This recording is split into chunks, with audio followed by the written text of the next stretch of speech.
This is my prediction. It's a folded playing card with a paperclip on it, and I took this card from another deck of cards, actually about a day and a half ago. Took it out, folded it up from another deck, and put a paperclip on it. From this second deck, I'm going to have you select a playing card. I'm going to give the cards a bit of a shuffle, a bit of a cut. Let's say right about there. And go ahead, grab one. And let's imagine the person goes in, grabs a card, in this case, the 7 of diamonds. I say, do me a favor, put your signature on the card, and the person does. Unfortunately, because the person has a stutter, they sign the first half of their name many times. Having done that, I say, okay, well, let me ask you a little bit of a mathematical question here. This card is from another pack. What are the odds that it is also a 7 of diamonds? What's the mathematical probability that this card is also a 7 of diamonds? What are the odds? And sometimes they know, sometimes they don't know. I say, actually, the odds are 1 in 52. With the jokers, of course, it's overall 1 in 54. With a paperclip off, I want you to see that my prediction is actually very close to the card you selected. In fact, it is also a 7 of diamonds. But what makes my prediction totally crazy is the fact that it's not just any 7 of diamonds. It's your 7 of diamonds. Which I think you'll agree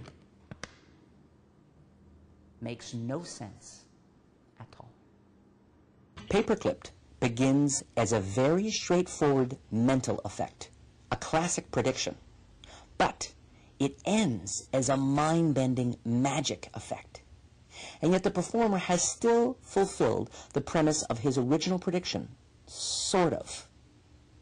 Things feel like they have come full circle, but considering the folded card has remained in full view from the very beginning, it's also as if things have gone nowhere.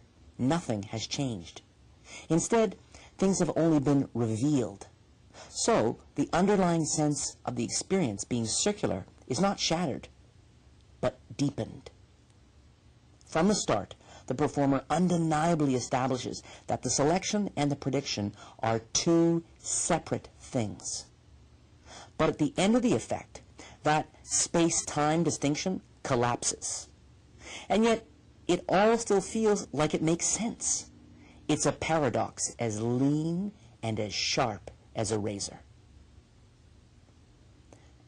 There is a duality, a two-sidedness to the paperclipped effect that makes it especially powerful. It reminds me of a 2-card transposition. As the climax registers, the spectator's mind jumps one way towards a possible explanation of the effect, but hits a dead end. The mind then jumps in the opposite direction, again in hopes of a possible explanation, but hits another dead end. This experience results in a total shutdown of the puzzle-solving process. Only the emotional reaction and the verbal expressions remain. Only awe, nothing else.